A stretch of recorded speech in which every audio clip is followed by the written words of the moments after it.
So today we are going to be looking at the rhetorical analysis of artifacts pertaining to greenwashing, and specifically in the context of the rising consumer awareness over the last decade.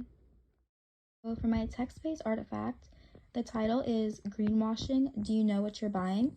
And the author is Richard Dahl. And so the genre is a journal article. It was specifically included in page 246 of 252 of the peer-reviewed journal Environmental Health Perspectives, published by the National Institute of Environmental Health Sciences in 2010. Medium is technology to publish the online text, so I included the link. And the convention, he used proper grammar and headings for specific topics within the journal publication to provide a clear outline. The context was that companies have strived to meet escalating consumer demand for greener products and services, yet some have turned to greenwashing. And the exigence was to find out the current regulations that are put in place to combat greenwashing, and also what can consumers do. Given this, the audience for the artifact is consumers, and his purpose was to make them more aware of the recent increase in overall green advertising, and also what they could do to be more proactive. Now on to rhetorical appeals used. He first used logos by using scientific research and studies to support his claims. For example, in relation to the rise of green advertising to meet consumer needs, he states, TerraChoice issued its second report on the subject, identifying 2,219 products making green claims, an increase of 79% over the company's first report 2 years earlier. And for ethos, he also establishes credibility by including quotes and opinions from researchers on the topic and credible professionals in the field. So he includes quotes from TerraChoice's Vice President Scott Case, and TerraChoice is an advertising consultancy of environmental marketing. Also, Laura DiMartino, who is the Assistant Director of FTC Division of Enforcement. Thomas P. Lyon, who is a business professor from University of Michigan. And David Mallon, who is an Associate Director of the National Advertising Division of the Council of Better Business Bureaus. However, I found that the constraint of this artifact was that the author mainly focuses on the perspective from Case, who is pretty biased towards the topic since that he is a part of the Environmental Marketing Agency. And while he does include the quotes from others, he mainly leads and refers back to Case's viewpoint throughout the publication. So with this, I find that even though Case is a reputable source to include, it comes across as mainly support for his personal stance on the topic rather than the author's insight himself. Now into pathos. He first established pathos by appealing to the emotions of the audience by alerting them of the harmful damages linked to the company's greenwashing. So he says, oil plantations are linked to rainforest species extinction, habitat loss, pollution from burning to clear the land, destruction of flood buffer zones along rivers, and other adverse effects. And this mainly appeals to the audience's emotions because it's showing the harmful and damaging effects that this is having on the environment.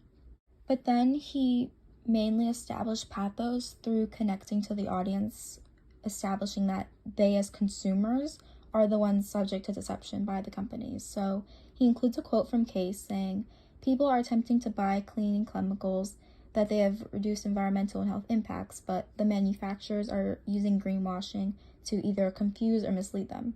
He also includes the quote saying, consumers are constantly exposed to companies seeking an opportunity to increase sales by making dubious environmental claims. He later then provides resources to the audience. So he says, links visitors to ecolabeling.org, where they can search more than 300 labels by any of 10 categories. And this site basically explains what products the label is used for and the steps producers and manufacturers must follow to obtain certification. He also suggests the Consumers Report Eco Label Center at greenchoices.org, where users can search for information by label, product category, or certifying organization or program.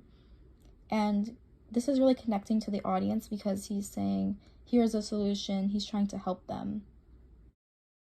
So now for my non-text-based artifact, the title is When Does Marketing Become Greenwashing?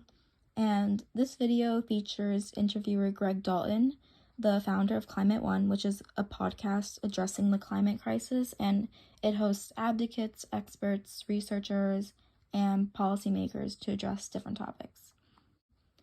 The context of the video was the recognition of the rise of greenwashing by companies, and the exigence is that the interviewer poses the question, how can you recognize greenwashing when you see it?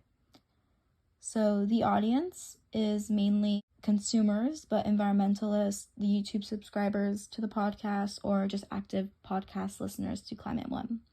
And the convention is an interview style video, so their responses were personable, but it was still professional, and it also had argumentative elements coming from the two guests, one questioning if there was truly a problem on the business end, and one saying that it must be a two-way effort from both consumers and businesses to start the solution. And the purpose was to give insight from professionals' perspectives on the greenwashing issue as a whole. For the rhetorical appeals used, mainly he used ethos, and this video features the interviewer and 3 interviewees and lists their credentials underneath them. This allows for trust to be built amongst the viewers, knowing that they have experience in the field and are familiar with the topic. He includes Daryl O'Rourke, who is an associate professor at UC Berkeley and is also the co-founder of Good Guide, Aaron Kramer, who is president and CEO of BSR, which is a sustainable business network and management consulting company, and also William Brent, who is executive VP of Energy, Clean Tech, and Sustainability at Weber Shandwick. Next, he uses pathos to mainly connect to the audience by saying that he is trying to advocate for them, saying campaigns have been misleading and deceptive. You need to help the public and companies to identify what are key impacts of the product and their supply chain, what really matters. He's trying to connect them by saying he genuinely wants to get to the bottom of the issue and help solve it. But then he later relates to the consumer and the audience directly, saying, the average person in the supermarket and people want to buy based on their ethics, products, or their family. So this really connects to them because that's who they are.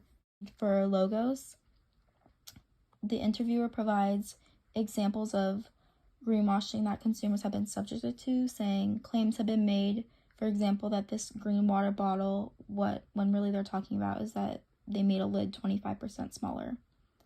So he's saying here, he's including a statistic that includes how they have been deceived. And then he also includes statistics saying consumer spending is 70% of US GDP to support his claim that consumers are the most important thing when considering business decisions and must engage with what they want. He then includes the statistic 75% of Americans say they want to buy green, yet 1 to 3% actually do. And this is Brent posing his side, saying that it's not just a business problem, and points out the gap between consumer demand and their actual purchases. Then O'Rourke validates his standpoint, saying data says that 25% of consumers are labeling or certification as a key indicator when making a purchase, saying that it's a smaller number in overall market relating it to consumer issues rather than a business one. Yet he poses that if consumers are willing to make a big difference, it has to be a conjoined effort from both the business and consumers. Yet I found that constraints of this video is that it mostly features O'Rourke and Brent's perspectives on the topic and little input from Kramer. Okay, to compare the two artifacts, both are trying to reach the same audience, consumers. However, I find that the non-text-based is more relatable to the audience through its medium, just because consumers can see the conversation and interview being had through YouTube. It's more personable. However, the text-based artifact used pathos more effectively by directly providing links to consumers. He wanted to connect to the audience through his text by providing actionable ways consumers can combat greenwashing. The non-text-based wanted to mainly show the business perspective, so while they were also effective in their use of pathos to relate to the consumer by mentioning the everyday consumer and their families, they profoundly use more logos to support their claims of greenwashing. Therefore, the non-text space would be more helpful to include in a research paper as far as providing evidence. In the end, both artifacts were effective and open up the conversation of how consumers can be more aware of misleading marketing campaigns and they both lead to the same conclusion that companies need to properly translate their actions to consumers without being misleading.